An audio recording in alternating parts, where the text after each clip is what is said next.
Well, thanks all for coming to the Paper Tigers Club number, what is this, 9, 10 meeting we've had? No, we've been here over a year. It's Over like a year? 14 or 15. Oh, good. And tonight, I'm really pleased to have one of our co-founders present a book that I've been meaning to read. Have you ever had an author that you know you love and you haven't gotten around reading any of his books? That's Chris Hedges for me. If you get a chance, go on YouTube or check some of his stuff on C-SPAN and give yourself a treat. This man is a soothsayer and a predictor of the demise of the middle class and the liberal class here in America. And he's one that's warned us how this country has become the home of the greed and the land of the slave. That's a little catchphrase I heard on the way down here. I thought it was pretty cool. From the publisher, he describes this book as, for decades, the liberal class was a defense against the worst excesses of power. But the pillars of the liberal class, the press, universities, the labor movement, the Democratic Party, and liberal religious institutions have collapsed. In the absence, the poor, the working class, and even the middle class no longer have a champion. In this searing polemic, Chris Hedges indicts liberal institutions, including his former employer, the New York Times, who have distorted their basic beliefs in order to support unfettered capitalism, the national security state, globalization, and staggering income inequalities. Hedges argues that the death of the liberal class created a profound vacuum at the heart of American political life, and now speculators, war profiteers, and demagogues, from militias to the Tea Party, are filling the void. You all know Doug, my good friend Doug Warren. We became friends in the late 90s over sports talk radio, like many of us here, either the Y Sports Talk Radio, like my good friend Jack Evans, who just walked in. As I said earlier, Doug is a co-founder of the X Foundation. He was instrumental in our efforts in renaming Main Street Malcolm X Street. He's a radio producer. He is an excellent independent author and producer. If you haven't seen his documentary on Detroit, on the 67 riots, do yourself a favor and go online and view it. And if you can't find it online, hit me up and I'll make you a copy. It's one of the best documentaries I've ever heard on the 67 riots. And it's really unique in that a lot of people that you may know, certainly people that I know personally here in Lansing, are featured in his interviews. Beyond that, I could say Doug is the backbone of our foundation here. I think anyone involved could concede that point. Absolutely, John Brown Jr. He's a good friend, one of my very best friends, excellent father and husband. And, you know, I could go into all his honesty and integrity and all that crap and make him sound like Abe Lincoln. But I will tell you, when you hear those cliches, they do apply to Doug Warren. The most important thing for Doug in my life is he's my safety valve. Doug and I talk probably once a week, maybe every week on the phone when I'm on one of my long drives. And Doug will start off with a little calm conversation, and he'll press one of my hot buttons, and I'll go on a cussing rant for 20 minutes. And then all of a sudden, I'll run out of steam, and Doug will say, "Okay, Dennis, I'll let you go." And I'll feel better. And so with that, I want to introduce my good friend, Doug Warren, and I hope you enjoy the presentation.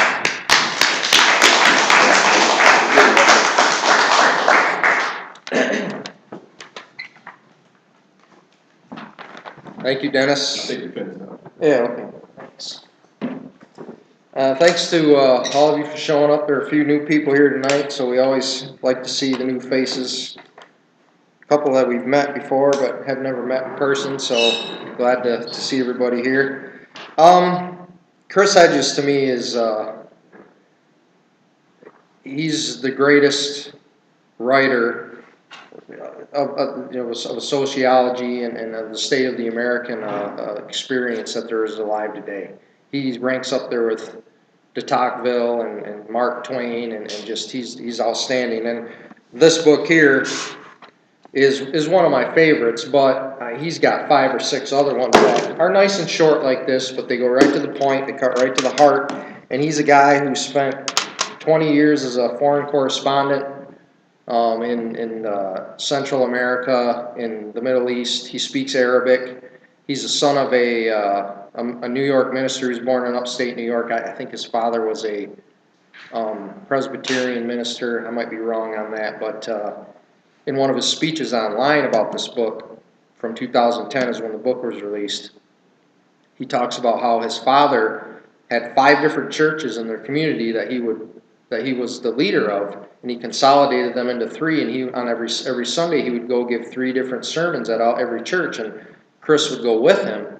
And he said, I would grill him on our drives from church to church. I'd grill him on what he just preached about. He went to Harvard Divinity School. He's just an absolutely brilliant man. After that, he served in a parish in Boston. It's kind of changed his entire worldview. This book gets into that a little bit. I forget the name of the book now. It's something called Moses Lost on the Freeway or something. Chronicles that transformation that took place with him. He left the church. He went into journalism. And as I said, he worked 20 years in war-torn areas. He was in Bosnia when the collapse took place, former Yugoslavia. He was there in Eastern Europe when the Berlin Wall came down. I mean, he's seen everything the last 25, 30 years of the geopolitical system and the collapse and things like that. He's just an unbelievable intellect. So whenever he has a book, I want to read it. I've read 4 or 5 different ones of his, but I'll try to do justice to this one tonight. There's a copy of this upstairs. Where that pen there? That's where I first read this book, was by checking it out up here at the library, and I encourage all of you to do so if I don't give you enough of it from here tonight. But to begin, I want to read a quick quote from the book from him. The liberal class speaks the, quote, prime and obsolete language of politics and issues. It refuses to defy the corporate assault. A virulent right wing, for this reason, captures and expresses a legitimate rage articulated by the disenfranchised. The liberal class has become obsolete even as it clings to positions of privilege within liberal institutions, unquote. And he, in the book, breaks down the 5 pillars of liberalism: press, universities, unions, liberal churches, and the Democratic Party. And he takes apart each one of these pillars piece by piece. But his book begins with a quick recap of the progressive era at the turn of the last century, the 20th century. And he claims that the liberal class was never meant to function as the political left. The liberal class was meant to function as a political center. And at the turn of the 20th century, the progressive era was at its peak. You know, the IWW, the Industrial Workers of the World, also known as the Wobblies. The American Federation of Labor was beginning at that time. The United Mine Workers. The Teamsters began in 1903. And I would argue, I'm not an expert on organized labor, but I think probably the Teamsters, if any union is still doing what they need to do for the rank and file, it's probably the Teamsters. Ironically, which of course you hear the word Teamster and everybody thinks of Hoffa and corruption and stuff, but if you look at the Teamsters' history, they're still getting the job done maybe more than any other union in this country with regards to helping the rank and file. Eugene Debs, he ran for president 5 times as a Socialist Party candidate from 1900 to 1920. In 1912, he polled 6% of the vote, 901,000 votes. He actually got more votes in 1920, but by then the population of the United States had increased quite substantially, so it wasn't quite 6%, but could a socialist, a hardcore, self-described socialist get 1 million votes today? He wouldn't even be able to get on TV. You know, Ralph Nader can't get on TV, and I don't know if he's a socialist, but he's pretty damn close. I think he would even admit that. There were nearly 3 dozen Socialist Party of America members elected mayor in the United States in the 20 years leading up to World War I. And socialist publications like Appeal to Reason and The Masses had a wide circulation. In 1902, Appeal to Reason had the 4th largest circulation of any periodical in America and had 500,000 paid subscribers by 1910. But all this came to a screeching halt with World War I. And in 1918, Woodrow Wilson, who 2 years earlier had ran on the slogan, "He kept us out of the war," well, he kind of pulled an Obama, didn't he? And the Russian Revolution in 1917 changed everything. Wall Street, who had given big sums of money to England and France when the war broke out in 1914, because the only people who profit from a war are the banksters that finance it. They were worried that with the collapse of Russia, the collapse of that Eastern Front, that the Germans would maybe move upwards of 100 military divisions to the Western Front to take on the English and French. And if England and France lost that war, then they might not get paid back for all that money they've been lending them. So they turned to Wilson, a former president of Princeton University, I guess you'd call him a nerd. It's not a very popular word around. I know it's not in this room anyway nowadays. But Wilson was, in a lot of ways, a nerd. But he was a product of Wall Street. He got elected via them. And they turned to him and said, you need to save us, and we need to get our money back, so you need to send America off to war. And on April 2nd, 1917, just 2 months after the Russian Revolution began, Wilson asked Congress to declare war on Germany. The Senate voted 82-6 for war, and the House voted 373-50. And the United States declared war on April 6th, and the first total war in at least modern world history began. Industrial killing, wars fought with machines and sustained by industrial production, vast wartime bureaucracies, a steady flow of munitions via boat and train and troop transport. The nation's entire industrial and organizational capacity was mobilized for what became known as total war. America didn't want war then, though. The vast majority of America didn't. Of course, the immigration of Eastern Europeans and Southern Europeans have been taking place for quite a while. And, of course, the many millions of Germans in the country at that time, German immigrants, they didn't really have a lot of interest in going to war with Germany. So they had the government, Wilson and his people, had to convince America that they needed to go to war. So what they did was created what became known as the Committee on Public Information, the Creel Commission. In the late 19th century,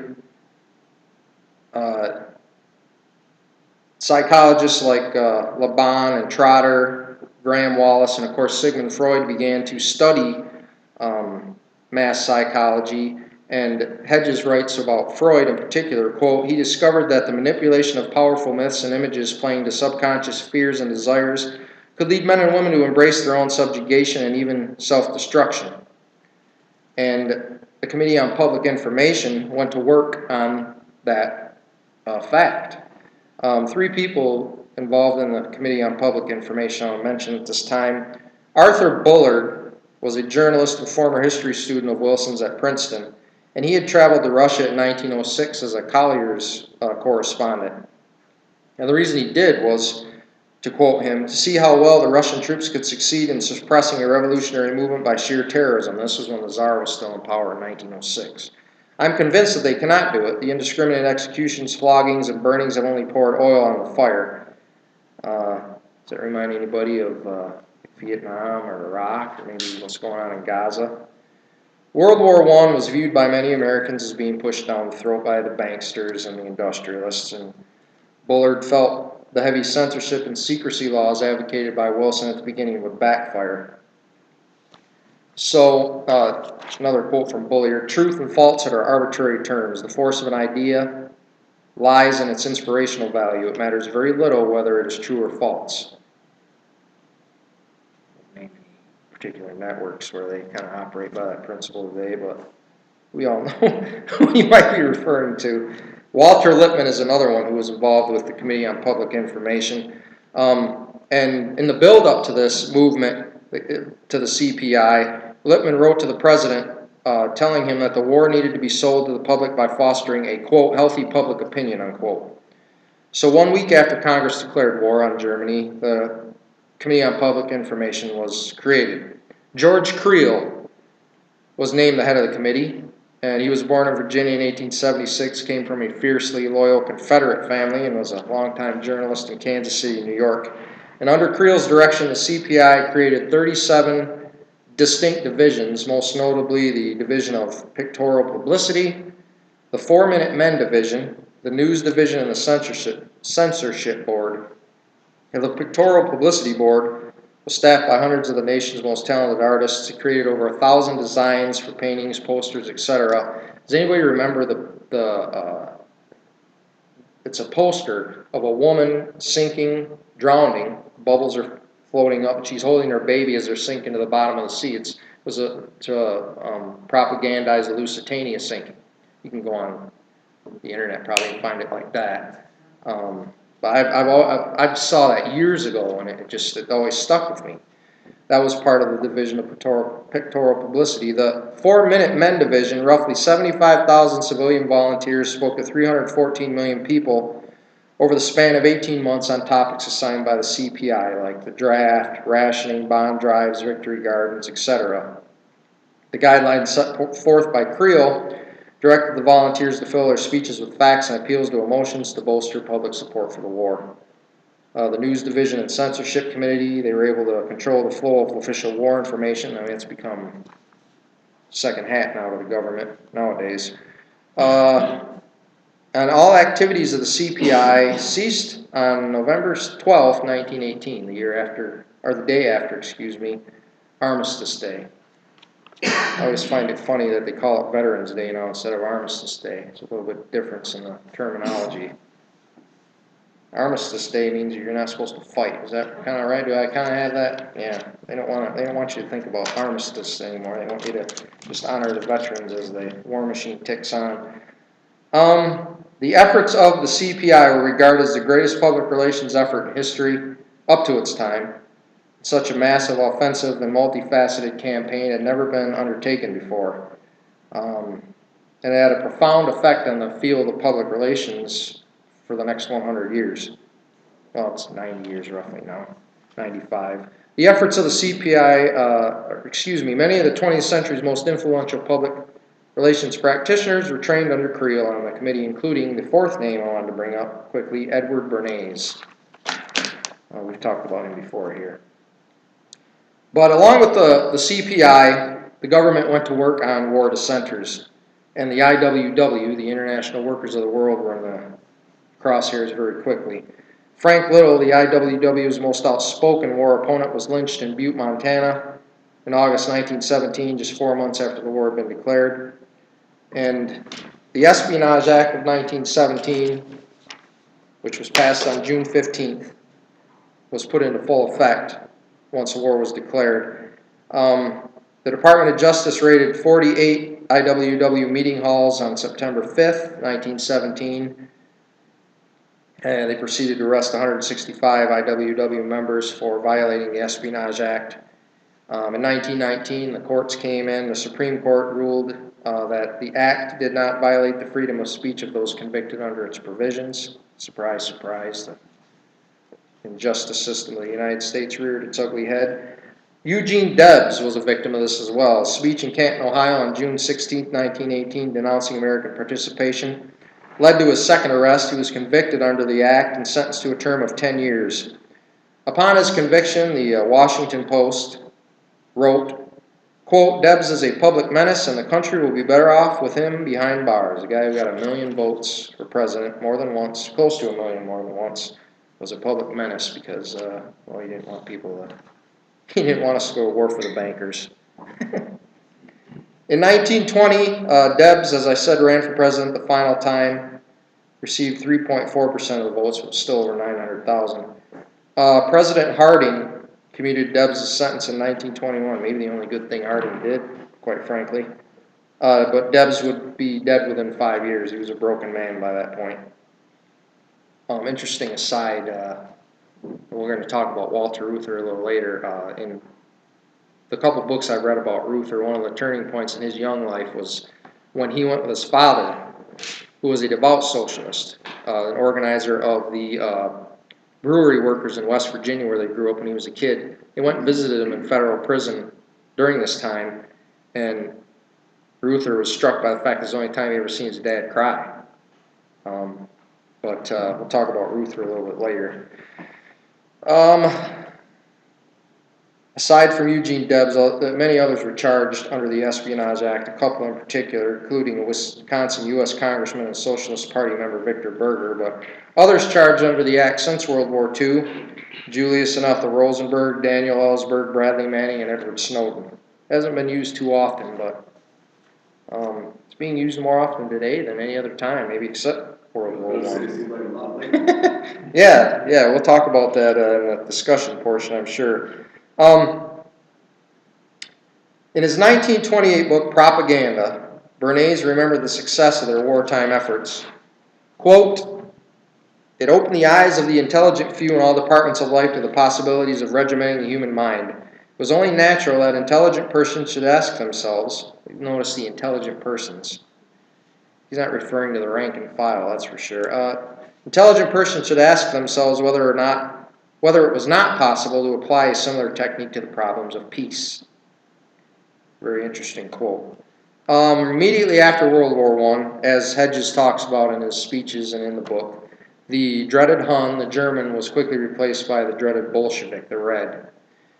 At its height in 1919-1920, concerns during the first Red Scare and the spread of Bolshevism, communism, and anarchism was throughout the American labor movement, and big business and government had to do something about it. Yes, most of you probably do know this. Right after the war, even before, I mean, it was immediately after the war, World War I, where the armistice was declared, there were American troops fighting in Russia against the Bolsheviks. It's kind of a little known fact in history. Certainly you don't learn about that in school. But and one of the main regiments was from Michigan. One of the commanders was from Bay City, and I forget where I saw it, but he wrote a diary, and there's stuff. Some of his diary has been published. He's like, "Why are we here? Why are we fighting these people?" So people were kind of questioning the war machine even back then, as you would expect. The Palmer raids came about at this time. In November 1919, January 1920, under the leadership of Attorney General A. Mitchell Palmer. By the end of World War I, Secretary of State Robert Lansing declared Woodrow Wilson, quote, "the greatest propagandist the world has ever known," unquote. This is the most famous moment infamous moment of the Palmer raids resulted in December 21st, 1920, when a former troop transport ship named the Buford, nicknamed the Soviet Ark by the media, left New York Harbor with 249 deportees, including well-known radical leaders Emma Goldman and Alexander Berkman, bound for Russia. IWW leader, the great leader Big Bill Haywood, wasn't on the ship, but he skipped bail in 1920, I think, and took off and spent the last years of his life in exile in Russia. So, I mean, people were on the run. The progressives, first 20 years of this 20th century, were on the run by the end of World War II.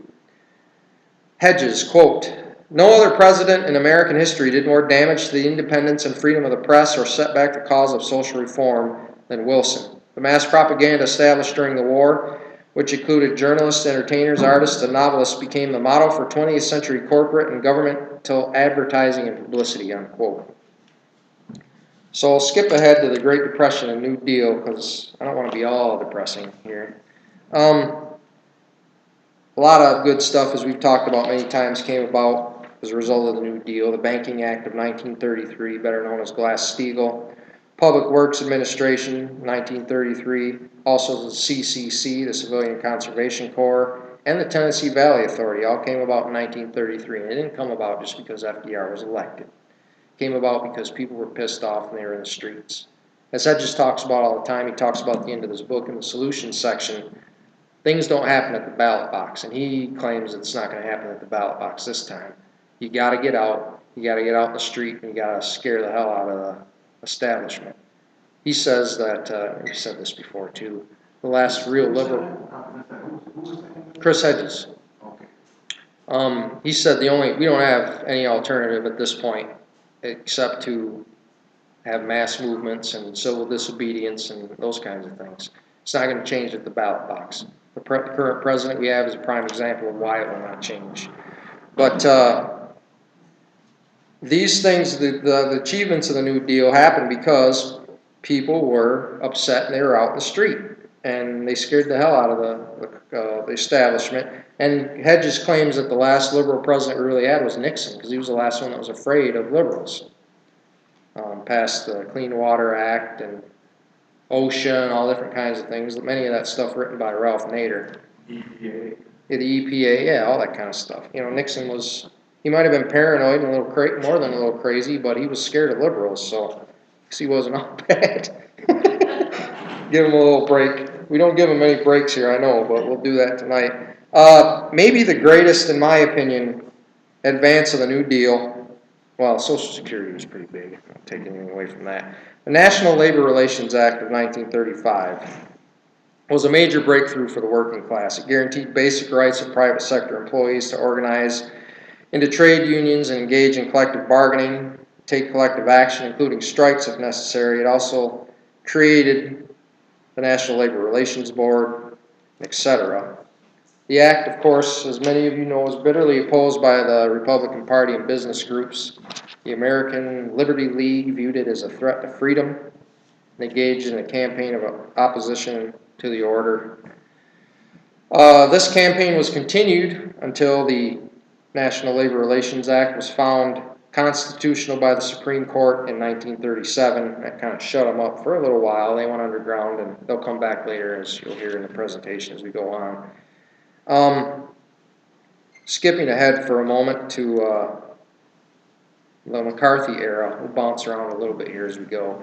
The last real gasp of the progressive era and the beginning of the end of the New Deal began during World War II, kind of leading up to the McCarthy era. The next war to end all wars, of course, World War II, opened up job opportunities for blacks across the country. And organized labor began to flex its muscle not only in the North, but down in the South. The AFL, the UAW-CIO, as it was known at the time, and even the Teamsters began to organize south of the Mason-Dixon line during the war years. And as a result, the very Democrats that had helped FDR pass New Deal reforms began to sweat with the thought of Jim Crow going by the wayside, because all these liberals and commies were down there trying to organize all the Negroes down south. So, quote, this quote, by the way, is from Thomas Sugrue's book, which I've talked about here before. I thought it fit into the narrative. They shifted their votes, the Southern Democrats, from the pro-labor column to join with Republicans during and after the war to make it more difficult for workers to join unions and limit their rights in the workplace, unquote. And after an unprecedented strike wave in 1945 and 46, the 46 election saw Republicans gain seats in Congress, including a 51-seat total in the Senate. Harry Truman, despite his veto, the GOP needed a substantial number of Democrats to join with them if they wanted to roll back the power of organized labor. So Southern Democrats became pivotal voters in undercutting the legislation, the New Deal legislation they had once backed. And the biggest of those undercuts was the Taft-Hartley Act of 1947. Just 12 years after the Wagner Act, the Taft-Hartley Act destroyed, by most accounts, organized labor. And they had built up a lot by then, and it took a long time for them to hit rock bottom, but the Taft-Hartley Act was the beginning of the end. They overrode a Truman veto to pass it. The act banned closed shop provisions out requiring union membership to be hired. It authorized states to pass those right-to-work laws, barred the use of secondary boycotts, which if you read the history of the Teamsters was, and the UAW for that matter, was highly effective. Picketing and strikes were also severely limited, and it limited the ability of unions to pressure employers through picketing to gain recognition of a union or engage in mass picketing that interfered with access to the employer's premises. So those sit-down strikes were outlawed, essentially. It also punished employees who engaged in wildcat strikes when a no-strike agreement was in place. The no-strike agreement came into great effect in World War II as well as in Korea. And that gets into the Ruther stuff, but we'll talk about that in a little bit. So just 12 years after the Wagner Act, as I said, racists and/or fascist red-baiting reactionaries, this is me now, this isn't from the book, had joined forces to gut organized labor. The long death march of organized labor began. With that came the second Red Scare, McCarthyism, and it struck again, as the first one did, across all fronts of the American society. Hedges quotes playwright and director Karen Malpede, who had this to say about the House Un-American Activities Committee in regards to the entertainment industry. It terrorized and split the artistic community, and worse, it led to a self-imposed censorship among American theater workers who, for the sake of their careers, largely fostered and accepted the notion that politics and art don't mix. That ipso facto, any play that was politically relevant had to be bad art, unquote.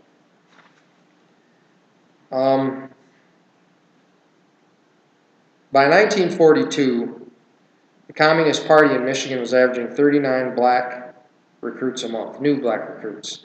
In 1941, that number was just 19 per month. Future Detroit Mayor Coleman A. Young was a member of the UAW as an employee of the Ford Rouge plant in the 30s before being fired for organizing workers. But in his autobiography, Hard Stuff, he summed up the Communist Party's appeal to blacks and their white allies in this way.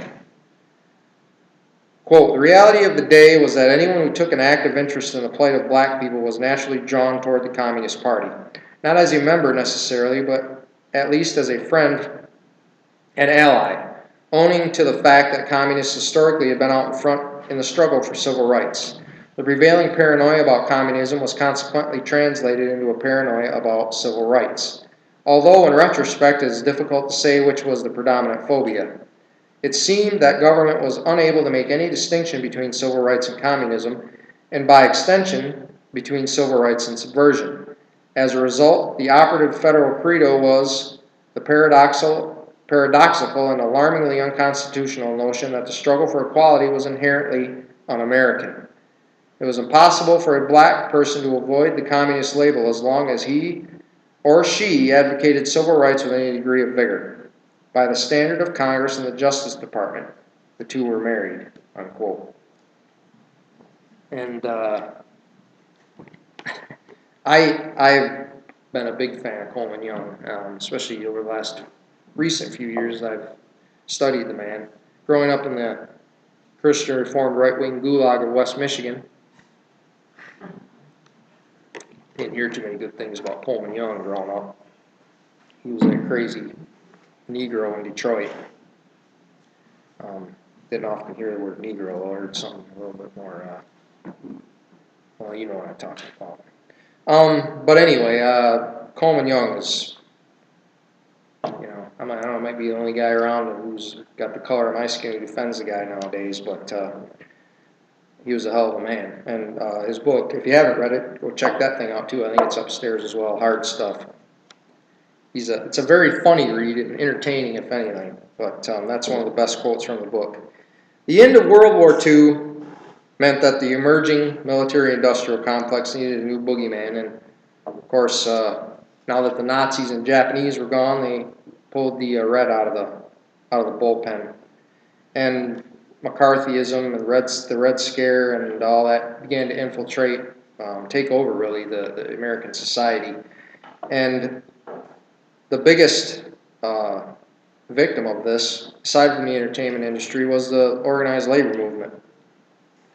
And they went at it, the corporations, the powers that be went at it in two ways. They went at it politically with the purging and the propaganda movement, the anti-communist movement, but they also, at the same time, to weaken the union movement, began deindustrialization. And by the 1950s, corporate America had begun to perfect a propaganda campaign to capture the hearts and minds of Cold War Americans. Again, I'll jump off this book and quote a little bit from The Origins of the Urban Crisis, which, if anybody hasn't read that book yet, it's about the history of post-war Detroit. I've talked about it here before. You need to track that book down because it breaks down what happened in Detroit and what's happening right now.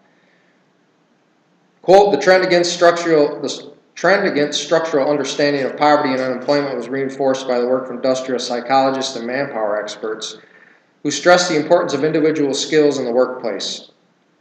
To solve the problem of unemployment meant behavior modification. The pro-business sentiment of the 1950s bolstered that individual deficiencies rather than structural, economic, and racial barriers were the roots of urban joblessness. To highlight the problems of industrial workers, to emphasize workplace inequality was fundamentally un-American.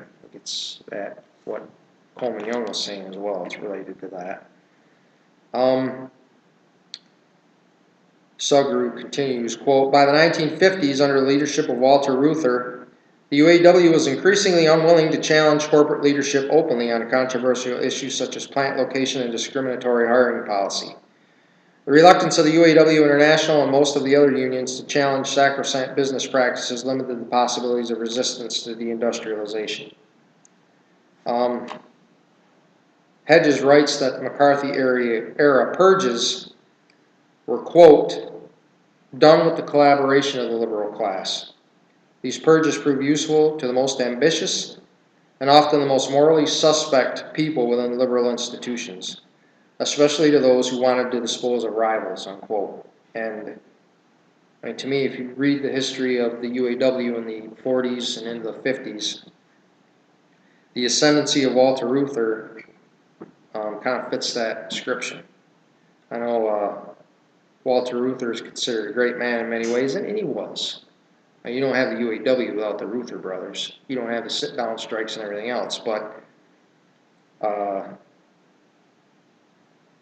you know, they, in my opinion, at least Walter, kind of turned his back on that movement for his own political and gain in the 50s.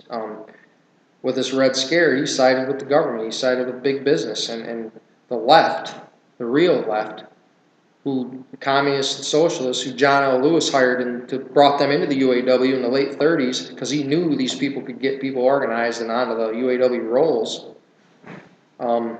He weeded them out because they were a challenge to his authority, he and his brother's authority. It's the biggest stain on Walter Reuther's career, his life, in my opinion. I won't read the entire Coleman Young quote about Walter Reuther, but Coleman Young considered him a great adversary because Young was a victim of the purges in the 40s, as were many of his colleagues in the left side of the union movement, the left side of the progressive movement, what was left of it at that point. Probably the greatest victim of the purge was Henry Wallace, who Hedges considers the last presidential candidate, who he was in 1948, the Progressive Party candidate, the last presidential candidate who really, other than probably Nader, but said, you know, who had an understanding of the working class and what it meant to be, you know, a member of the working class. He was the last champion of it as far as presidential candidates go. 1948 was a hell of a long time ago, when you think about it. Long before I came around. Hedges, again in the book, quotes, the embrace of fanatical anti-communism was in essence the embrace of a suspension of civil liberties, including the freedom of speech and the right to organize. Values the liberal class came to support, unquote.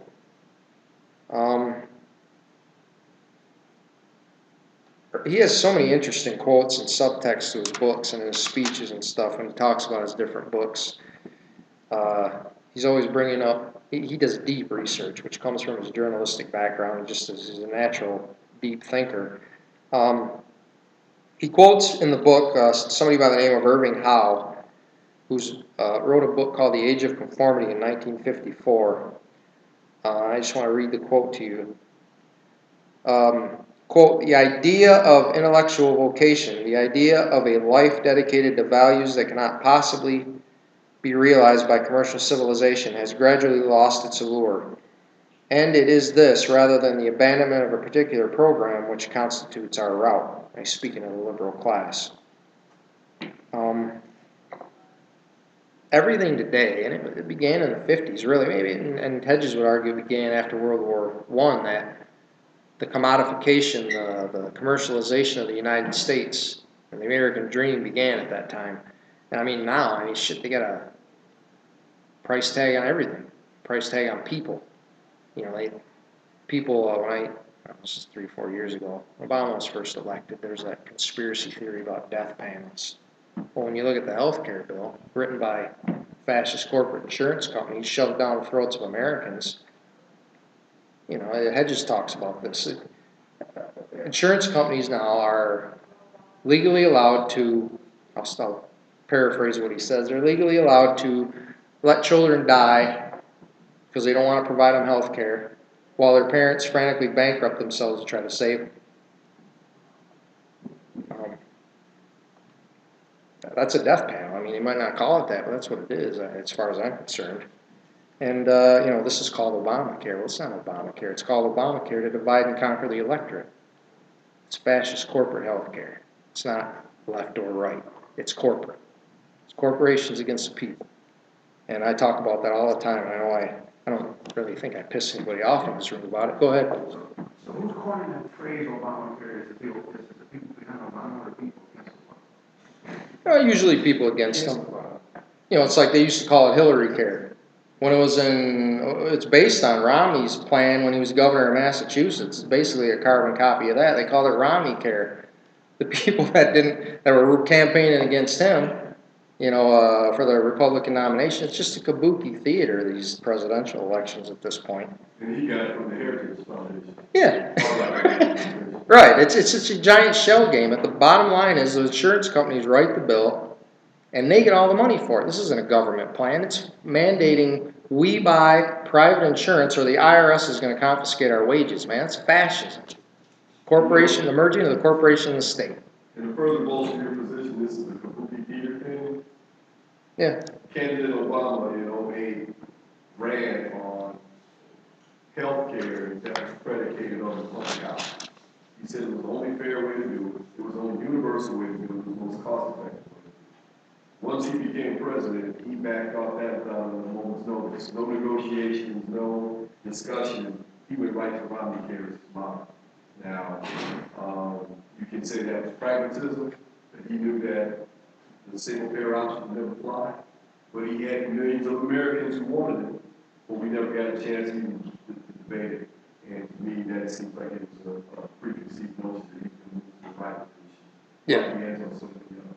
Well, it's funny. I was talking to some folks the other day, and you know, I made somebody laugh when I said there's no left in this country anymore. There's no left. People talk about liberals. There's no liberals. There might be liberals in name, but there's no liberal party anymore. That's a problem with this politics. There's no left anymore. And this book chronicles why that happened, why that's the way it is. You never hear it actually called. No. It actually, I mean, the healthcare. You never. The actual name is the Affordable Health Care Act. Yeah, that's an Orwellian term. You never hear that. Yeah, it's an Orwellian term if I've ever heard one. Because there's nothing affordable about healthcare, I can tell you that. You guys know. Hell, thank God I'm healthy. Thank God my kids are healthy. Personal anecdote. He goes through all these different things. He just guts them like a fish. All these different pillars. I don't want to get into a bunch of the stuff he did to dismantle the university pillar, the higher education pillar. We talk about that a lot here. But he talks about how universities have been, instead of creating greater thinkers in humanities and stuff, which used to be embraced on universities, they become nothing more now than vocational schools. Even the biggest universities, we got one down the road, you know, largely vocational schools at this point. They don't want people to think. As George Carlin said, they don't want you to think. They want obedient workers. That's what the education system in this country produces nowadays. That's what they attempt to produce. But just a personal aside with this, I took at LCC, I took a introduction to business class a couple years ago. And the textbook, I still have it. It's pretty funny. I thought it was funny when I was reading it. They broke it down into two kinds of economic systems. There's a socialist system and there's a free market system. And all, you know, the typical, you know, free market is less interference by government, blah, blah, blah. So, and the person who taught the class, I won't name the person, but he's a member of a local chamber of commerce, and good professor, nice guy. Didn't like Rick Snyder because he knew what was going to be happening to the teachers' unions and stuff. This is early. This is like 2010, right after Snyder got elected. This guy's already on the warpath with that. But he's teaching a business law class, which distorts what economic system we're living under. So I decided one day I wanted to just kind of see how he would respond to the question. Because, you know, a lot of these introductory classes are just a bunch of punk kids and just listening to the teacher give lectures and regurgitating the stuff on the tests. I've never operated that way. I don't know why, but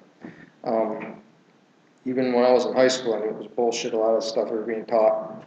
But I didn't want to, I wanted to get I needed to graduate. My mom pissed off, so I put up with it then. Anyway, but I raised my hand and I say, you know, I read this and study this, and I say, I don't think the United States has either one of these plans right now. We don't have a free market system, and I illustrated, you know, what we're living under is what Mussolini described as corporatism, which is the merging of the corporation and the state. I mean, you know, and I'm paraphrasing in what I said, but his response was interesting. He said, this isn't a political science class. Fascism is political science. If you want a political science class, you go down the hall. And I said, well, no, and he was, you know, he looked at me and I said, Mussolini begged to differ with you. And that was it. And you know, we went on with the lecture.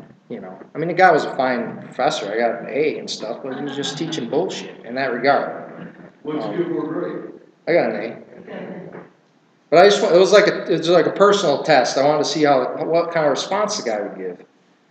And did you ask one of those unaskable questions? You feel it that way? Well, I pointed out that I thought I disagreed with the textbook. And there's a classroom of 30 people there, and a lot of them are young, you know, and I didn't really care. I just wanted to see how he'd react to it, and that was how he reacted. You know, he said, telling me that fascism is political science, which... Yet we're told when we go into China and other countries, when we invade other countries, we're told that capitalism is the breeding ground, medium for democracy. Yeah. Yeah. Yeah, it's working out real good right now, I know. The reason I asked you that is I was reading the other day in our current society, there are certain questions you can't ask in polite society. Right. Be it a classroom, be it a church, be it a gathering of people who belong in polite society. You can't ask about building 7. You can't ask about the grassy knoll. And you can't ask apparently a business teacher at the college about the contradictions in his description of our economy. I mean, he didn't even want to debate the questions. And it gets to the greater point of just put it in layman's terms. All Hedges says that, you know, large portions of the professors and everybody in this country, the people who should be part of the liberal class, have sold out. They've sold out for a paycheck and pension and whatever. You know, we talk about it here, the ivy walls of a university where they have dynamic speakers coming. I mean, Norman Finkelstein came to Michigan State, I don't know, 5 years ago. I didn't know anything about it till the guy was gone because they never advertised it.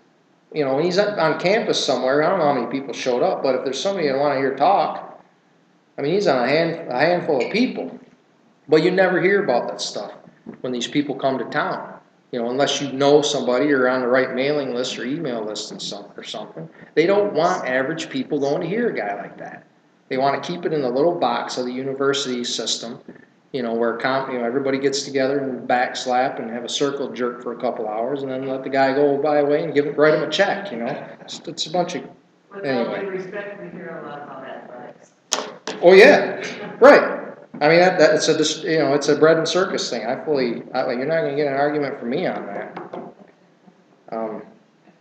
That's why we didn't talk about this, advertise this presentation on the radio program at all. It doesn't fit into that wheelhouse. Hedges, he talks about a moral vacuum as well, in regards to the way the left has kind of abandoned real protests, real movements for the cult of the self. Hedges writes that the protests in the 1960s, quote, found its ideological roots in the disengagement championed earlier by beats such as Kerouac and Ginsberg And while it incorporated a healthy dose of disrespect for authority, which as you can tell I still have, it focused again on the self-indulgent schemes for inner peace and fulfillment. And he does talk a little bit about Oprah Winfrey in the book, but he doesn't talk about it like Doug Stanhope does. If you go online, and it's not safe for work, by the way, so don't do this at work, but Doug Stanhope does a series of commentaries for the BBC. He's a comedian, in case you don't know. A very hardcore comedian, not radio friendly. He talks about Oprah Winfrey as being the P.T. Barnum of the new millennium, and anyway, it's a quick aside with that. But Oprah Winfrey maybe is the biggest example of that, you know, self-indulgent, self-fulfillment, believe in yourself bullshit that, you know, if you're living in behind a dumpster somewhere for whatever reason, if you just believe in yourself, you can lift yourself up by your bootstraps. It's just a total crock. He talks about the civil rights movement. His dad was part of it. His dad was a militant. I don't think he'd argue with me calling Hedges' father a militant man of the cloth. He was anti-war during Vietnam. He was big time into civil rights, and he, you know, pissed off a lot of people in his profession by being that way. I guess this is a question. You could open it for commentary. We've talked about this before. Did civil rights die with Malcolm X and Martin Luther King and the civil rights that they were working towards? See somebody's head shaking. I don't know about you fellas. Yeah. It was coasting. It was coasting after that. There was fumes. There was residue from the movement when they died. Right. I mean, what happened to the port? Their intake at the end of the barrel of a gun. You had a lot of people who, to this day, are intimidated and have their willingness to step out in the front line attenuated by that threat. People know. Yeah. No, just that people think the struggle is over, and the struggle never ended. And somehow that false impression is out there that the struggle is over, but the struggle continues. The struggle is over. The need for the struggle is still there. Yeah. I would debate that. What happened to the Poor People's Campaign? Nobody picked up the baton and ran with that one, did they? No? We're still waiting for that march. Well, actually, they did meet. Did they? Yeah, they had a camp out after the King's death, and it was rainy, it was muddy, it was tense, and everyone was demoralized. They sat around and cried for a few days and went home. That was the end of it. And again, I think it's because people know these cats will blow your brains out. This is war. Yeah. And not to digress, but if you look at what happened a couple of years ago, I mean, the Botchnut had this debate. I think that the Occupy Wall Street was a genuine, legitimate, 100% groundswell, grassroots protest movement. They had 100,000 people at the Brooklyn Bridge one night, and it was not ever televised. We didn't hear about it one time in the New York Times, the local paper. So I think when there is a movement that's afoot, and they can't compromise and intimidate and bully it, they ignore it. And everyone goes on when they make the hamburger help turn on Fox News, ESPN. World goes on. Right. He doesn't say it exactly this way, but Hedges, I think, kind of hints at. He doesn't paint this connection between Malcolm X and King and the Poor People's Campaign to this bridge to multiculturalism, but he kind of says that the civil rights movement basically now has deteriorated into the main thrust of it is just multiculturalism, diversity. And here's a quote from the book. While it seems on the surface to be a movement for social change, multiculturalism that is, the campaign for cultural diversity does little to perturb the power elite, does not change economic or political structures that are rapidly disempowering the working class. Multiculturalism on TV is merely widens the circle of new customers. It pleads with the corporate power structure for inclusion.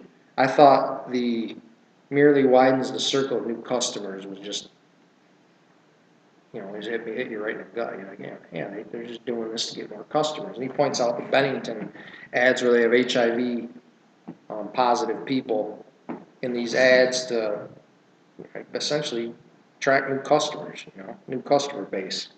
If you have HIV, it still doesn't mean you need to buy expensive, you can't buy expensive clothes while, you're ravaged by a disease. I've thought of this quote, I guess I attribute it to myself. You guys, I know there's a lot of baby boomers in the room here, and I know I'm not speaking about anybody in particular, especially in this room, but I have an axe to grind with baby boomers a lot of times, because I think you guys had the establishment by the balls, and when Watergate happened, and I don't know, for whatever reason the vice was loosened. Baby boomers traded in their peace signs for bell bottoms and I can't even get my own quote right. Baby boomers traded in their peace signs and bell bottoms for Coke spoons and investment portfolios, and they became the very people they once despised. No offense to anybody. Which is why you should be careful when you talk about how there's young people out today. Yeah. Say young people who be watching assholes. Yeah, right. And while this is about the death of the liberal class book in particular, I can't help but draw on a couple other different things. I hope folks don't mind. I'm a big fan of Saul Alinsky, which again puts me way out there on Mars when it comes to talking about politics nowadays. Well, that's okay. In 1972, he did an interview with Playboy magazine just a few months before his death. And I don't have any pictures from that magazine to show you, but I have a quote from him. And he's talking about the future of the movement that he was a part of. I mean, there's no bigger progressive voice in the middle 50 years of the 20th century now, 25 to whatever, 75 than him. I mean, he was right there.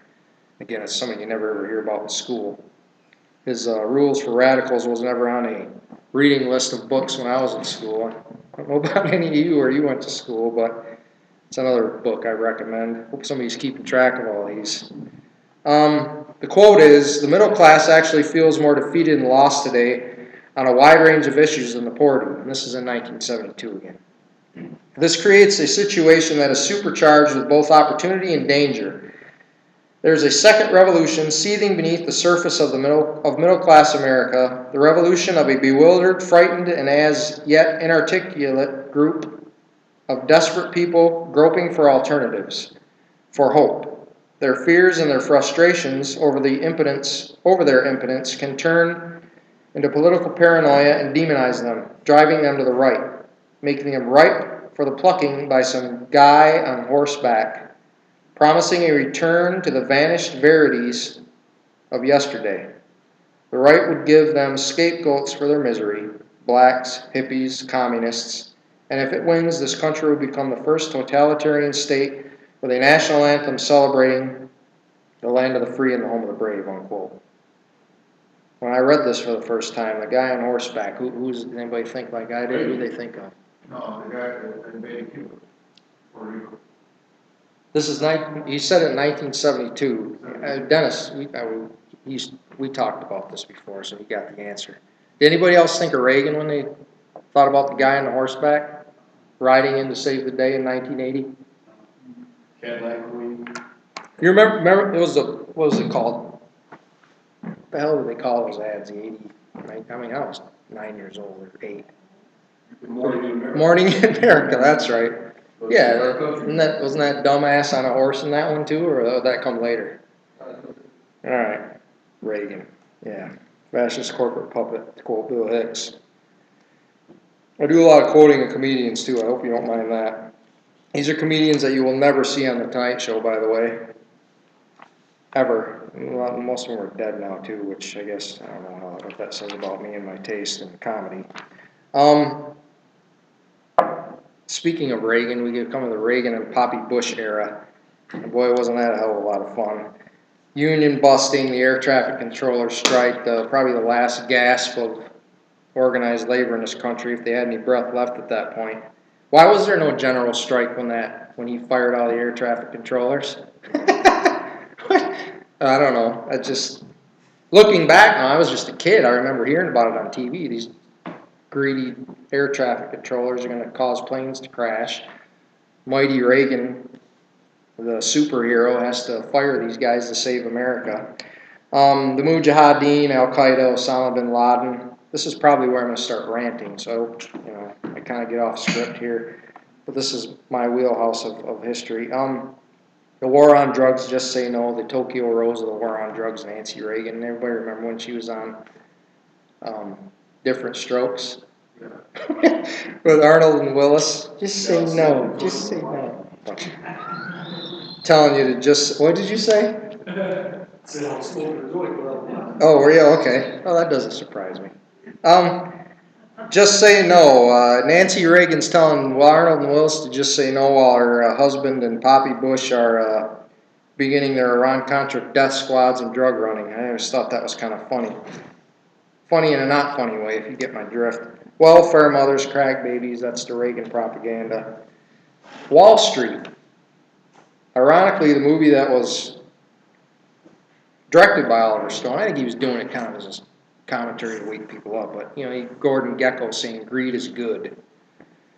The SNL scandals happened about that same time. The first, I don't know if it was the first time, but it was kind of a precursor to what happened with the bank bailouts. Hedges from the book about Reagan. Quote, the corporate state has put the liberal class on a death march.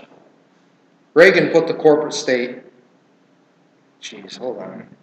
I need to get more sleep. I beg your pardon. Since Reagan, quote, the corporate state has put the liberal class on a death march. Liberals did not protest the export of jobs, deregulation, destruction of social services, speculators, who in the 17th century would have been hung as they hijacked the economy.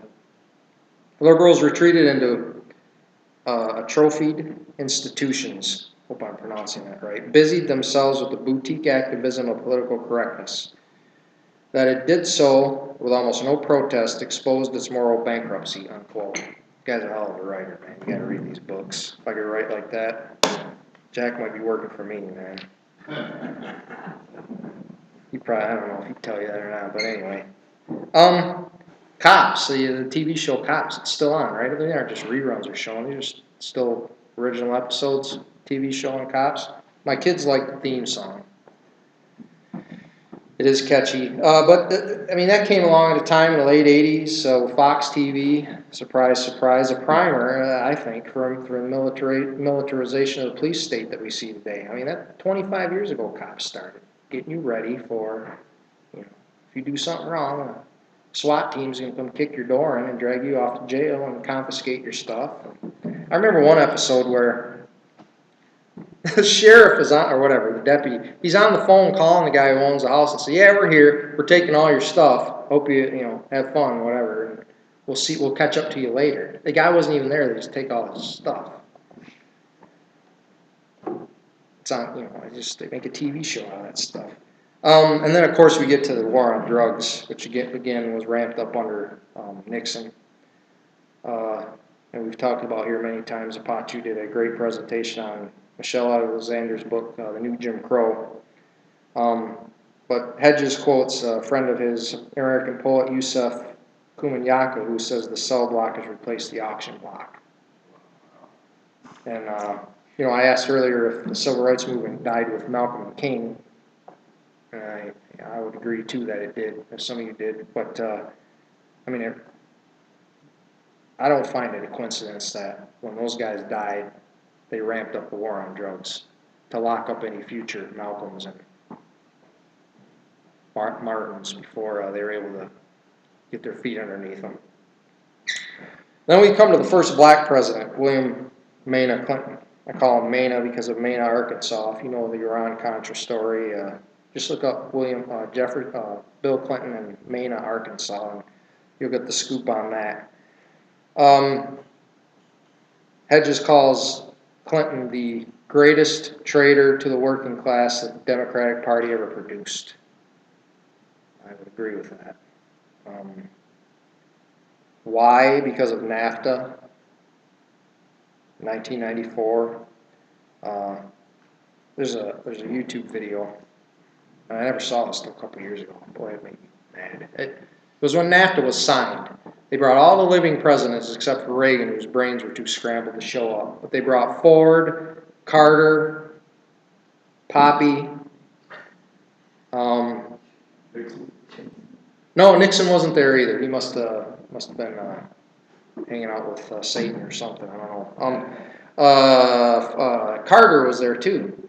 All these guys came back with Clinton to talk about how great NAFTA was going to be. And I remember that dumbass Jerry Ford standing up there saying how it was going to, help the Mexican worker and all that good stuff. Just total bullshit. But and this is a news report. All these guys are up there. It's like an old reunion of bootlickers and chiefs talking about how NAFTA is going to help the United States and make our economy stronger. It made me a little mad. But you talk about the other things. I mean, you talk about Waco, rules of engagement, the police state thing, the cops thing ramped up to its fullest extent. Ilian Gonzalez, people remember that, right? That story. The SWAT team shows up to take a kid back to his father. I mean, do you really need to have a SWAT team? And how'd that person with the camera get in there? It's like they posed for the picture, They brought, I don't know. No, they do it. The SWAT teams Oh, take yeah. cameramen with them. Yeah, it's like Steven Seagal, right? With Steven Seagal, that dude and the Sheriff Joe there in Phoenix. Joe They filmed that Arpaio. TV show. Arpaio. Was it? Joe Arpaio. Yeah. God. That's all classic verbatim, though. Yeah, it is. Yeah. Years before, decades before that, he talked about the system. Yeah, and Clinton again, another great achievement. There's plenty of them. I got a list here. Telecommunications Act of 1996, consolidation of radio, Clear Channel came about from that. A couple other companies, and then the right-wing hate machine took off. Limbaugh, and Sean Insanity, Glenn Beck, and all these guys. Personal Responsibility and Work Opportunity Act. Hedges talks about all this stuff in the book. The repeal of Glass-Steagall. Clinton was part of that, along with a bipartisan Congress. But when we hear about Bill Clinton, who do we think of first? Monica Blowjobski. That's right. You get a prize. Monica. This guy. I would argue, and again, I'm getting off script a little bit. I'm almost done. I don't have 16 pages like last time. I'm on page 10 now, so I'm almost done here. What time we got here? All right. Thank you for being patient. You're going to say something about Clinton. Yeah. We talk about all the different things this guy did that he should have been put in jail for, and all people ever remember, and anything they tried to nail the guy on was the fact that he lied about getting a blowjob. I mean, come on, man. It's the ultimate picture of what the American experience has become, especially when it comes to the media and politics. And I would argue that the whole idea of impeachment, as legitimate as it was, especially with Nixon, the whole idea of impeachment was rendered impotent as Bob Dole on a barbiturate bender after that scandal with Lewinsky. That scandal, because whenever anybody talks about impeachment, I go, oh, you can't do that, because Clinton just, he neutered it. The whole thing was neutered with that scandal. When you hear impeachment now, you think of, Monica Blowjobski. I think there's an understanding there, though, that the symbolism of the presidency is that you have this individual who's the most powerful man on earth. Yeah. Okay? And that you must continue to lead people, sheep, with this idea that this person is going to resolve issues for you. Okay? Now, if the truth somehow evolves and you realize that person is just a butler or a bellhop, then you do what your author is saying. You must resort to a social movement, not necessarily nothing or anything like that. You must resort to resolving an issue as a people, rather than as a system that funnels your resolutions and your suggestions of what the issues are. We'll skip over the Kennebunkport cowboy. Other than the fact I find it funny that, not funny again, I use to say funny, I use that word loosely. Cheney and Rumsfeld, holdovers from the Nixon and Ford administrations, as well as Ronnie Reagan, still at the controls, man. It's an example of how corrupt the system has become in the United States. But I have another question. Who won the Advertising Age magazine's Marketer of the Year award in 2008? Anybody have a guess? Can't answer every question. I feel like a teacher here with the A student, man. You guys throw out a little candy bar. He's right. He's right again, everybody. It's always good to be. Barack Obama won the Advertising Age's Magazine Marketer of the Year award in 2008, beating out Apple, Zappos, Nike, Coors, and even John McCain, which doesn't surprise me. 36.1% of the vote, because it was a hope and change, man. You talk about a marketing campaign. It was an absolute monster marketing campaign that large swaths of the population bought, and George W. Obama won the election. But look at the alternative. But there is no alternative. It's the Exactly. same thing. Yeah, Exactly. it would have been John McCain. It would have been McCain care or Romney care.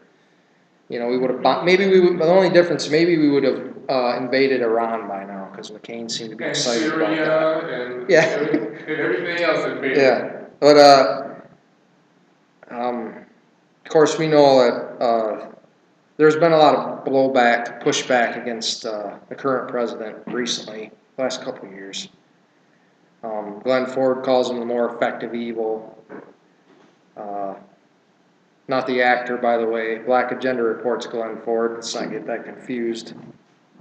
Cornel West describes him as a black mascot for Wall Street.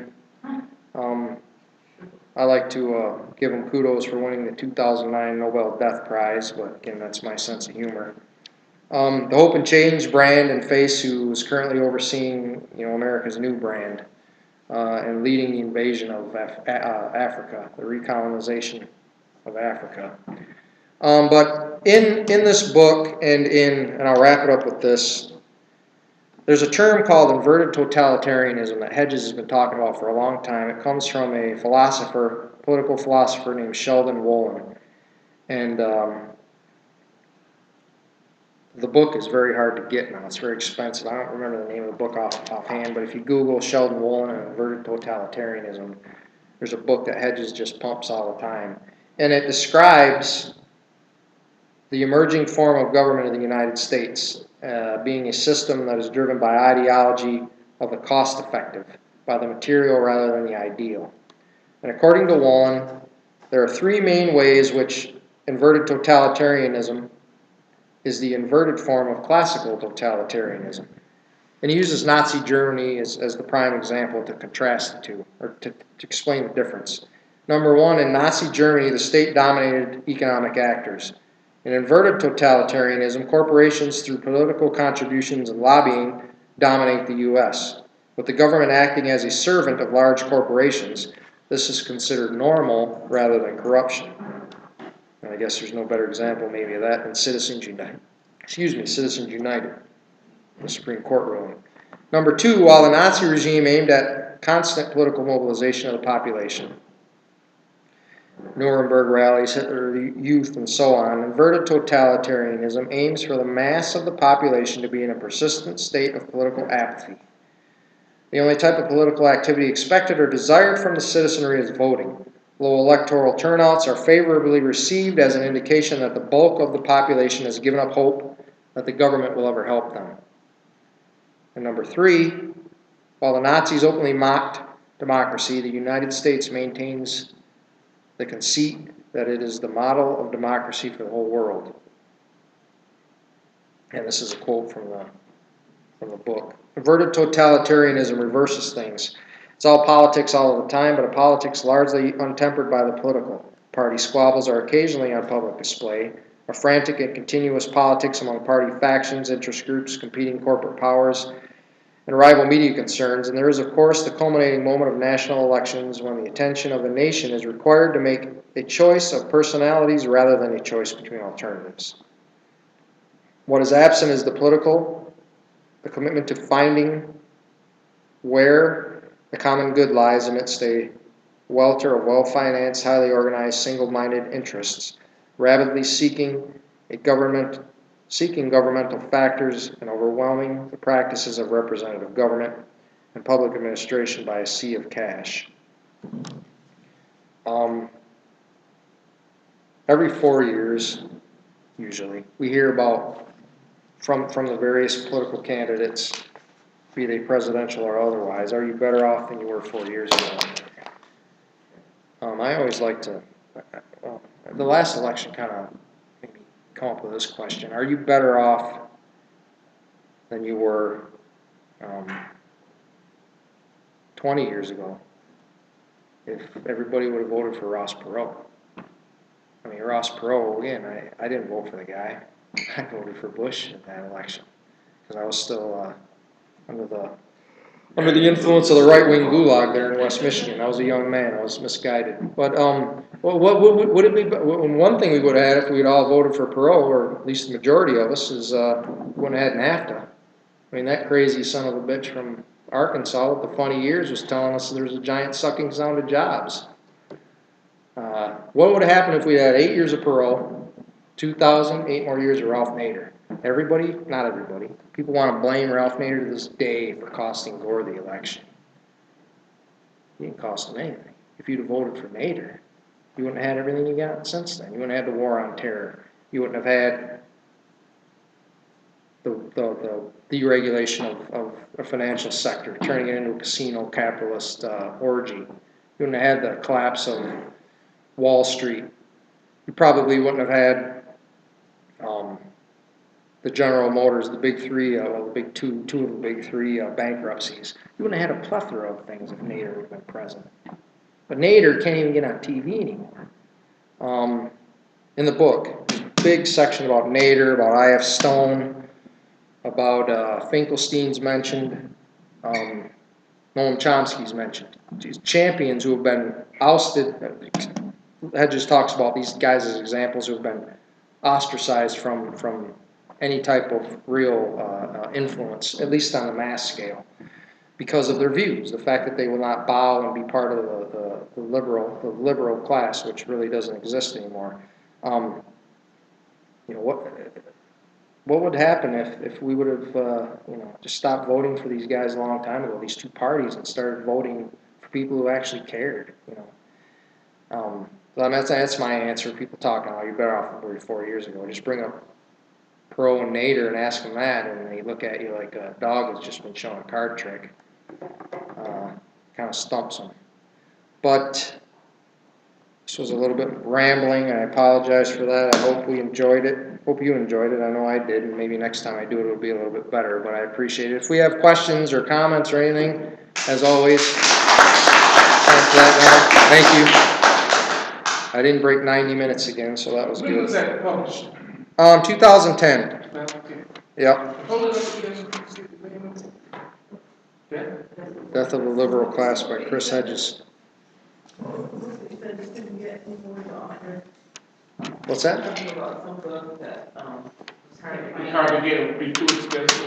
It's the Sheldon Wolin book about inverted totalitarianism.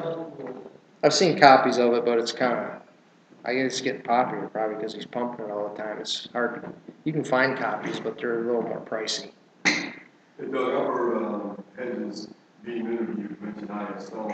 Yeah. And he talked about how I.F. Stone was probably the 20th century's most impactful political writer from the left. In the last few years of his career, he couldn't get a job with any Nation magazine fired him. He couldn't even get a job with local publications because of the Red Scare. Yeah. That's how effective that model is from the right. Then I've also heard Hedges talk about the similarities with Mussolini's prototype of fascism and the fascism put into practice by Nazi Germany, and the similarities of what we've seen in the late 20th and 21st century. You had ridiculing of the arts, actors, the theater, music. Anyone who stands out there and is not part of the mainstream, homogenized form of entertainment is put on notice. No better example than the Dixie Chicks. All they said is Rich Cheney's guy comes from Texas. You can go on and on with examples of that. You can look at what we see on television now and how everything is homogenized and put into the package. And the same thing happened in Germany. You saw the theater and actors and musicians openly persecuted in jail there, period, it's ostracized and unemployed. And then you look at the glorification of militarism. In Nazi Germany, everybody blue stepped, everybody saluted the flag, everybody howled Hitler every time you burn. Now, and this is one of my pet peeves, you can't go to a high school doubleheader without hearing the national anthem 3 goddamn times. Every time I'm in an airport and a soldier walks by, everybody's thinking of buying coffee and giving up their seats. Wait, hold on now. This man here, the old woman, has a job to do, and understand that. But who are they fighting for? And what cause are they pursuing? Is it my freedom? Or is it apples and Halliburton's bottom line?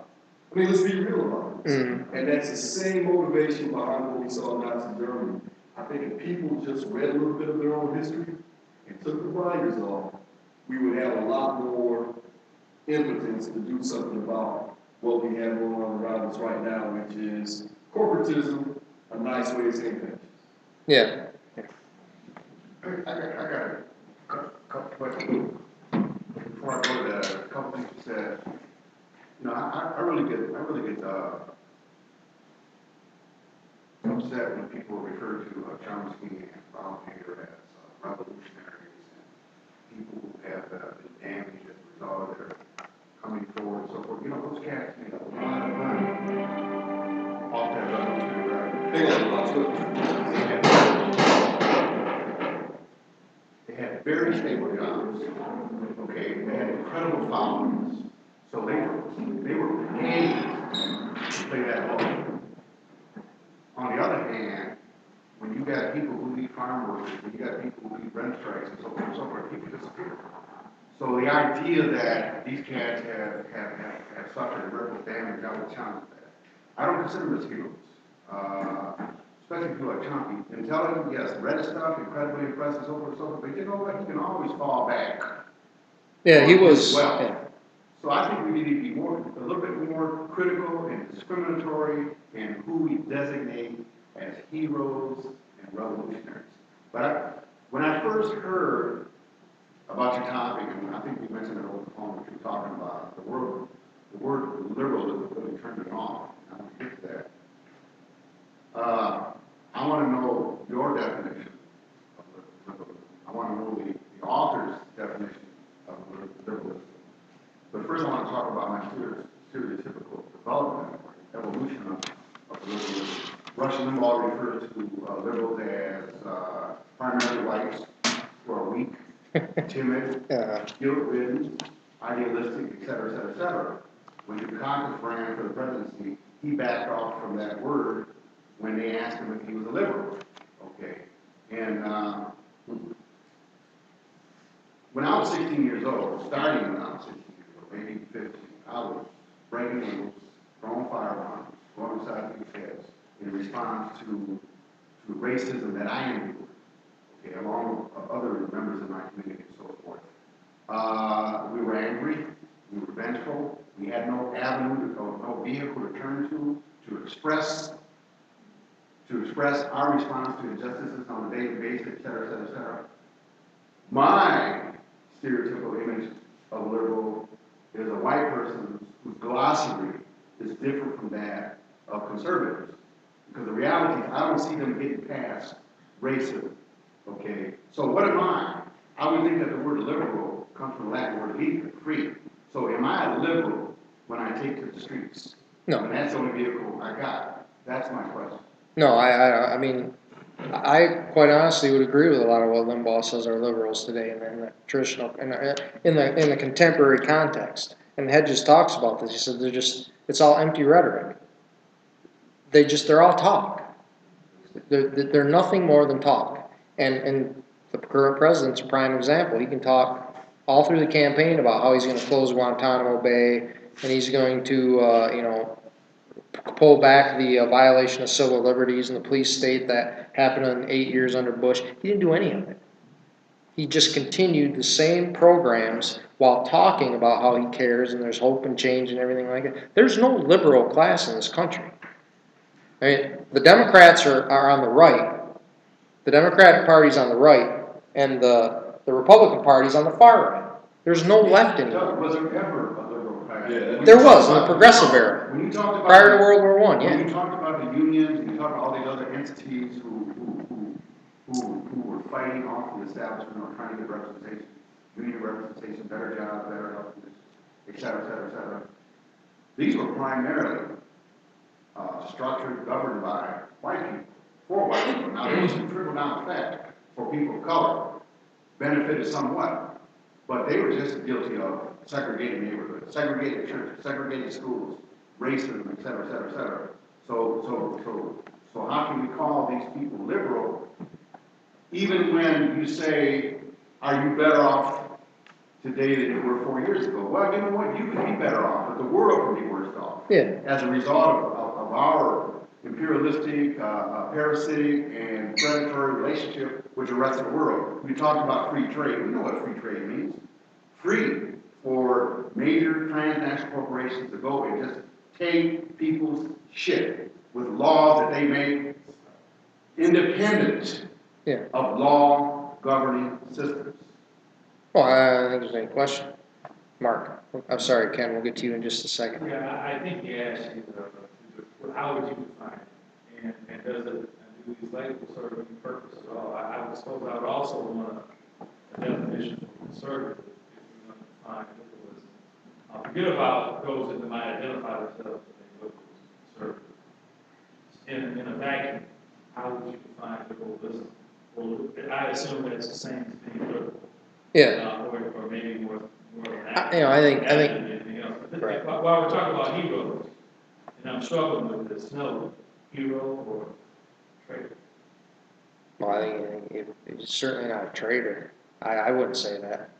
I think, it's like, I find myself disagreeing with Ron Paul, and I agree with him on certain things. He said, how can you be a traitor when in the case of Snowden, when all you did was give information to the press and give it to the press to be given to the American people? If the traitor deals with the enemy, traitor gives information to the enemy.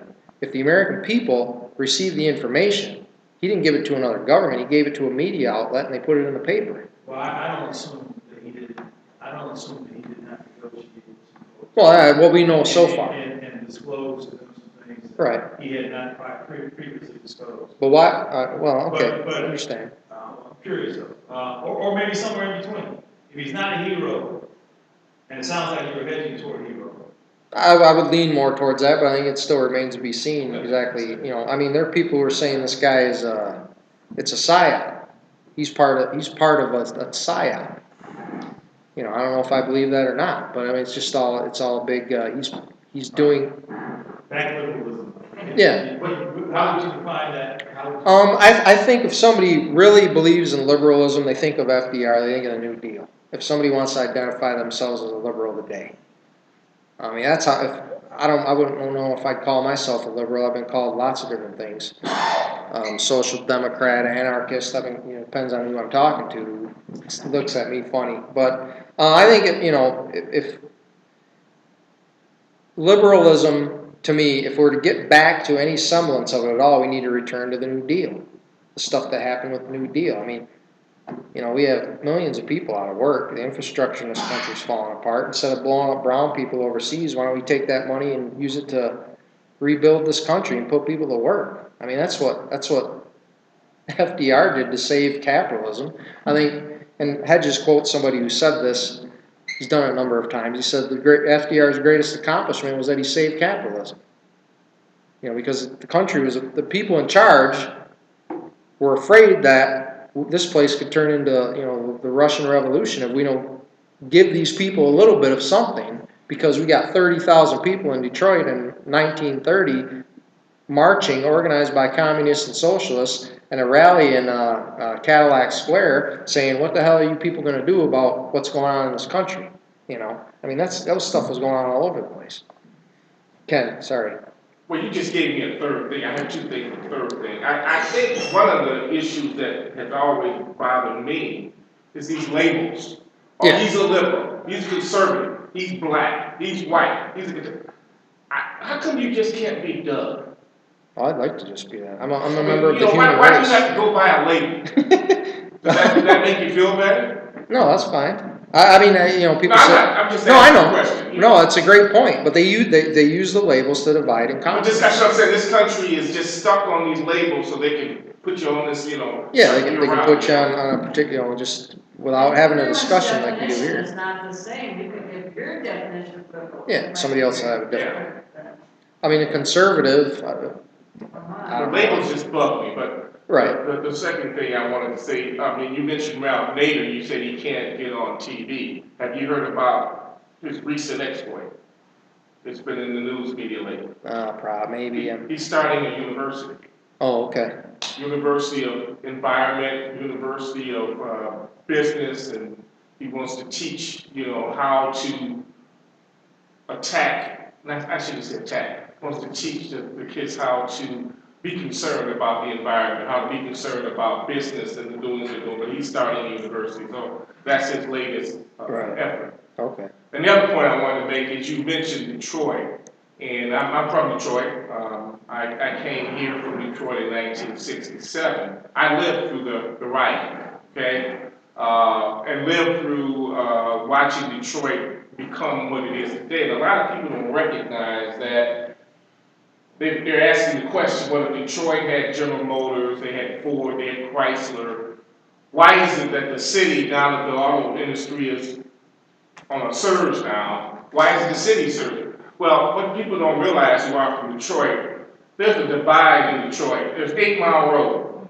8 Mile Road in Detroit, if you live beyond 8 Mile Road, that's where all the whites migrated to. Mm-hmm. And within 8 Mile Road, the other side is where all the blacks live. You didn't really have any plants in Detroit. There was one plant really in Detroit, that was Jefferson Assembly Plant.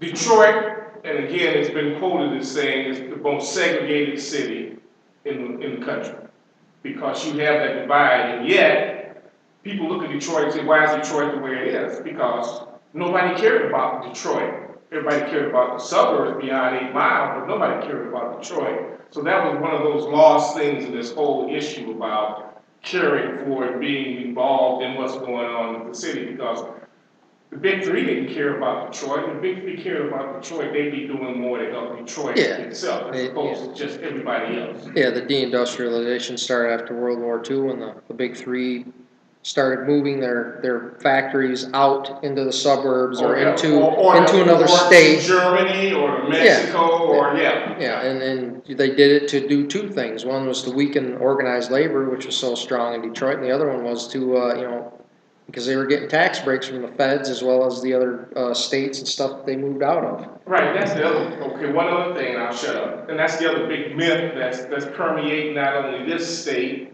but the whole country. This whole thing about charter schools. It's nothing but a way to bust the teachers' union. Commodifying, they're commodifying education. End of discussion. That's exactly what it is. Yeah, they're turning education into a commodity. Right. And to make money on it. Right. Not educate the kids, to make money. Yeah. To propagandize the kids to be obedient workers in the system, the American fascist system, and those are my words. But Those are pre-vocational schools. Yeah, pre-vocational schools, right? And until they go to college. Jack. Yeah, the book that was written for a while was the Audacity of Hope. Should the book have been The Inevitability of Hopelessness?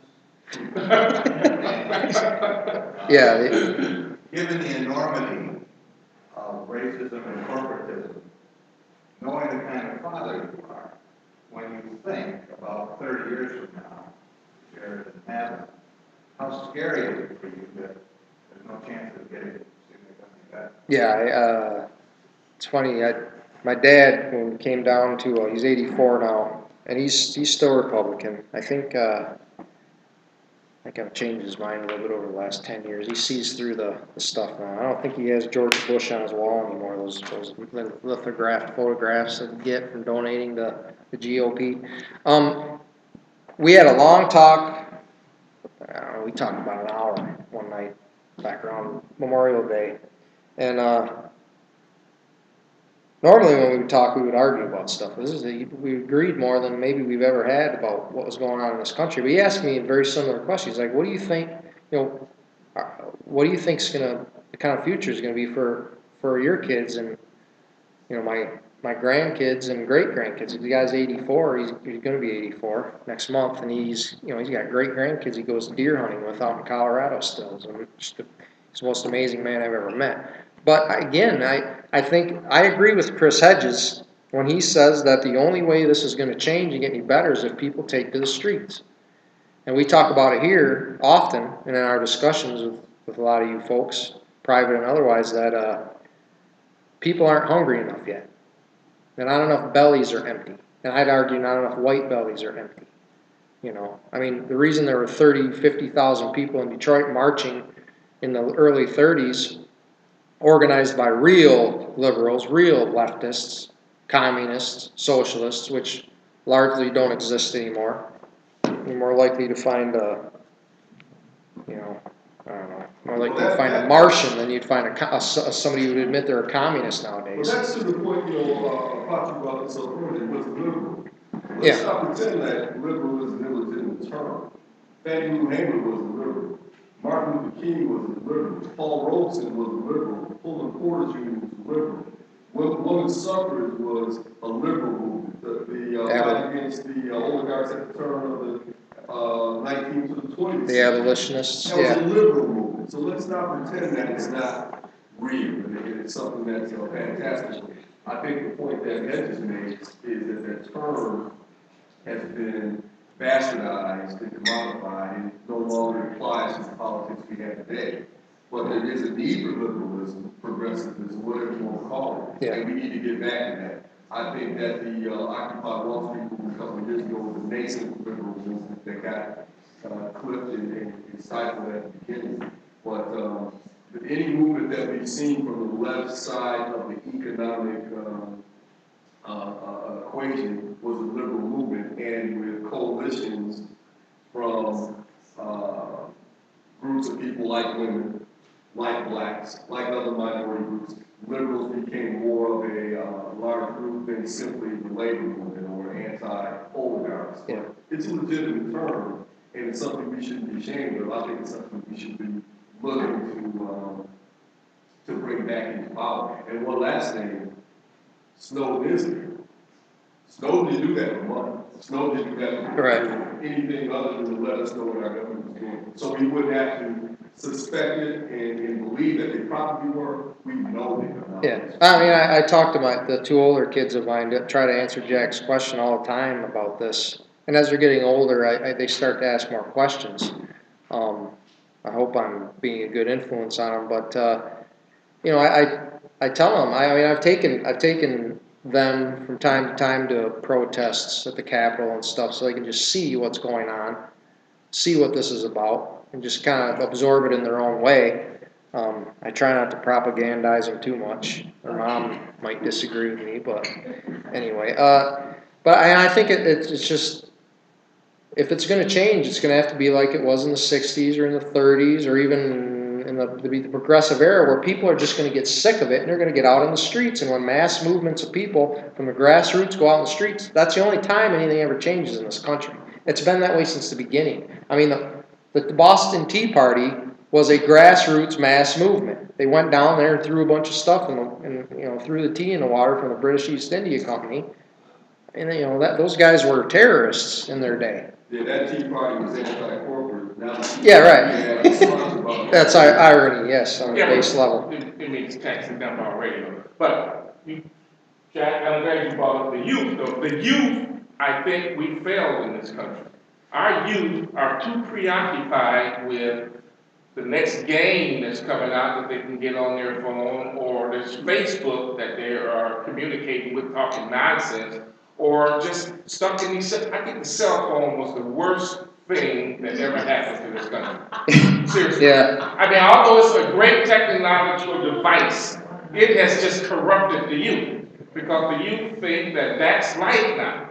All their life is in the cell phone. The activism, when is the last time you heard of a college campus actual protest? That's why I think Glenn wants to bring back the draft too. I mean, you want to radicalize campuses, bring back the draft. Better than that. A bunch of Jack Evelyn's running around there. Better than that. This is a question I posed in another post recently. Yeah. Is that How would you like to be a football player for Alabama, LSU, or Michigan State, and live in a state where the people are cheering you on, scoring touchdowns, and making tackles and stuff, are in the business of one, limiting your parents Yeah. and your friends and you the ability to vote? Yeah, it's okay if you run for a touchdown for us, Yeah. but Sure, if we, man. you know, don't expect us to give you a job or provide your kids with an adequate education when the time comes, you know. You are performing for us. You're dancing on the stage, you know. You're a sambo. I agree with that, man. It's in the back of people's minds, but it's there. It's still there. And I hope I don't offend anybody by using the sambo term, but I just, you know, there's no question that that's what it is. It's okay if you do that, but if you want to be a president, then you're a communist. You know, I mean, I don't agree with Obama on a lot of stuff, but the way they treat that guy in the media and the way the right wing treats him, I mean, it's just horse manure, man. You know. Like I've always said, if you want to know who the money, if you want to know who the millionaires are, especially big programs, take a pic at the team picture photograph. Yeah. Underneath it should be identify the millionaires. Okay? Yeah. Because they're not winners. Right. But look who's going. Yeah, that's why I'm rooting for Ed O'Bannon.